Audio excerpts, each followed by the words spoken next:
నిన్న అవనిగడ్డకి వెళ్తే కూటమి ప్రభుత్వం పథకాలు ఇవ్వదు, మనకి పథకాలు ఇవ్వదు అని చెప్తా ఉన్నారు. సంక్షేమ పథకాలు జగన్ తాతయ్య గావు.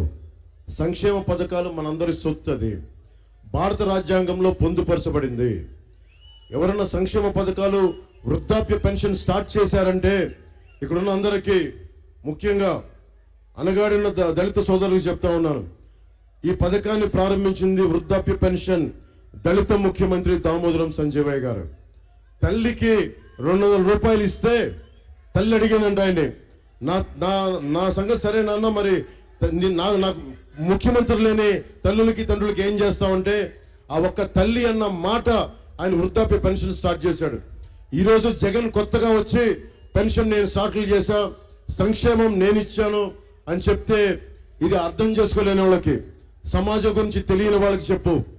దామోదరం సంజయ్ గారిని గుండెల్లో పెట్టుకున్న వాళ్ళం మాలాంటి దగ్గర ఇలాంటి పిచ్చికాయ కథలు చెప్పక జగన్. అలాగే రేషన్ బియ్యం వ్యాపారం ఇక్కడ ఒక మాఫియా అయిపోయింది. ఇక్కడి నుంచి తీసుకెళ్లి కాకినాడలో ఉండే ద్వారంపూడి చంద్రశేఖర్ రెడ్డికి వెళ్ళిపోయి అక్కడి నుంచి కాకినాడకి ఆఫ్రికాకి ఎక్స్పోర్ట్ అయిపోతా ఉన్నాయి. పొన్నూరులో బార్నబస్ అనే ఒక దళిత యువకుడు నిలదీసినందుకు కిరాయి మొక్కల చేత హత్య చేయించారు. అది ఈ రోజు వరకు రాష్ట్రానికి అందరికీ తెలియదు.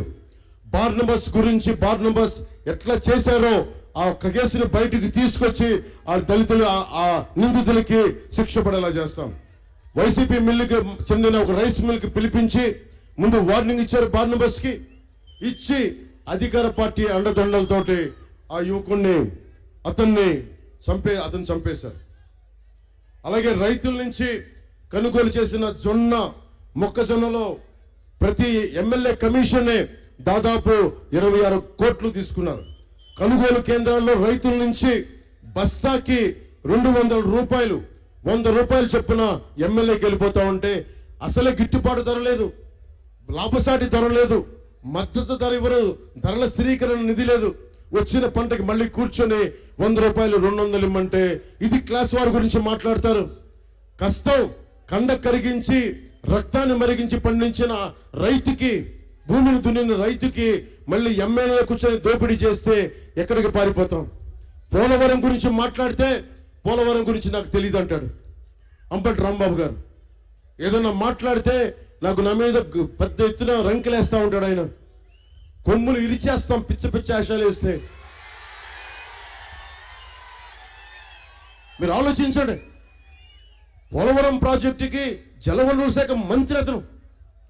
పోలవరం ఎప్పుడు అవుతుందంటే నాకేం తెలుసు అని చెప్పి కూర్చొని డాన్స్ ప్రాక్టీసులు చేస్తాడు.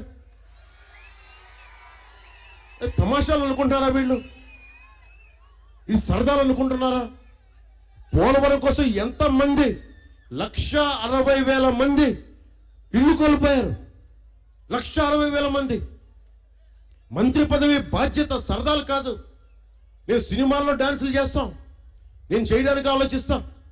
సరదాగా డాన్సులు చేయమని నేను కాదు, కూర్చొని సీరియస్గా ఒక హీరోలా కూర్చోబెట్టి డాన్సులు చేయడానికి నీకు మంత్రి పదవి ఇచ్చింది. ఈరోజు మళ్ళీ కూర్చోబెట్టి ఆయన తమ్ముడు అంబటి పొరలి మళ్ళీ ఇక్కడికి వచ్చి మళ్ళీ ఇక్కడ దాడులు చేయడానికి, బెదిరించడానికి, హెలిప్యాడ్లు తవ్వించేయడానికి, దీనికా మీరు అయ్యింది? అరే నాలాంటి వాడికి మీరు రక్షణ కల్పించలేకపోతే సగటు రైతుకే రక్షణ కల్పిస్తారు, సగటు రైతు కూలీకే రక్షణ కల్పిస్తారు, సగటు ఆడపడుచుకే రక్షణ కల్పిస్తారు, సగటు ఉద్యోగికి ఏం రక్షణ కల్పిస్తారు? భయపెడితే లాభం లేదు, ఎదురు తిరగాలి. ఎదురు తిరగకపోతే ఏమి చేయలేవు సమాజంలో. చంద్రబాబు గారు జైల్లో ఉంటే అందరికి భయాలు వేస్తాయి. చంద్రబాబు గారు లాంటి నాయకుడినే జైల్లో పెడితే బయటికి ఎలా రావాలి? రాగానే ధూళిపాల్ నరేంద్ర గారిని ఇబ్బంది పెట్టారు. వ్యతిరేకత ఉండొచ్చు, రాజకీయాల్లో గొడవలు ఉంటాయి, మనకి కూర్చొని వేధింపులు ఉంటాయి, అర్థం చేసుకోగలం. కానీ ఈ స్థాయిలోనా ఇంత బెదిరింపుల, చంపేయడాలు, అక్రమంగా కేసులు పెట్టడాలు, ఎవరిని పడితే వాళ్ళని కూర్చొని ఆడబిడ్డల మీద అసహ్యంగా తిట్టడాలు, ఎంత దారుణమైన పరిస్థితి. అంటే మీరు ఏదైనా కూర్చొని అంబటి రాంబాబు గారు ఒకటే చెప్తా, జగన్ కూర్చొని అంబటి రాంబాబు గారు చేతి తిట్టిస్తారు, ఇంకో నేను వచ్చిన కాపు కులం నుంచి బలిజ కులాల నుంచి తిట్టిస్తారు. నాకు అనిపిస్తుంది మీరు తిట్టడానికి ఆ కులాన్ని వాడుకునేది మీరు ఎప్పుడు నేర్చుకుంటారు? వయసులు రాలేదా మీ దగ్గరికి? ఈ రోజు అంబటి రాంబాబు గారు అల్లుడు కూడా చెప్తా ఉన్నాడు బయటికి, అతనికి ఓటు వేయద్దని చెప్పి, ఇంకా అతను అంబటి మురళికి ఓటు వేయద్దని. ఇంట్లో వాళ్ళు విసిగిపోయారు, వీళ్ళు చేసే పిచ్చాశాలకి.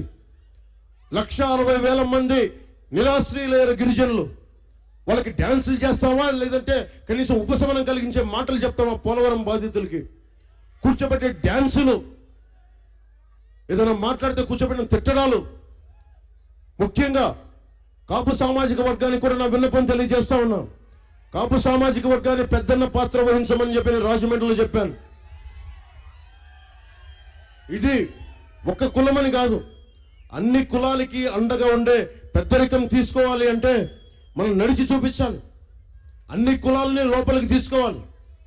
ఒక తప్పుడు వ్యక్తిని కనుక మనం పైకి నాయకుడిగా పెడితే మొత్తం కులం కూడా పాడైపోద్ది. ఒక్కసారి అందరూ కూడా ఆలోచించాలి. నేను మీకు మాటిస్తున్నాను, ఈ రోజున ధూళిపాల్ నరేంద్ర గారి కోసం ఓట్లు అడుగుతున్నాం. మనకు పెమ్మసాని చంద్రశేఖర్ గారి కోసం ఓట్లు అడుగుతున్నాం. నేను పిఠాపురం నుంచి నేను పోటీ చేస్తున్నా.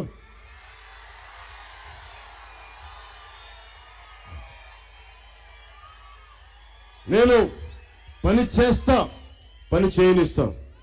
అసెంబ్లీలో అందరం కూర్చుంటాం, మాట్లాడతాం. నేను బాధ్యత తీసుకుంటాం. మన జనసేన నాయకులకి బాధ్యతలు ఇస్తాం. ప్రతి మండలంలో జనసేన నాయకత్వాన్ని బలపరుస్తాం. అంబటి రాయుడు గారిని ఒకటే కోరుకుంటున్నాం, భవిష్యత్తులో బలమైన జనసేన నాయకుడిగా ఆయన తీర్చిదిద్దే బాధ్యత, ఒక రాష్ట్ర స్థాయి నాయకుడిగా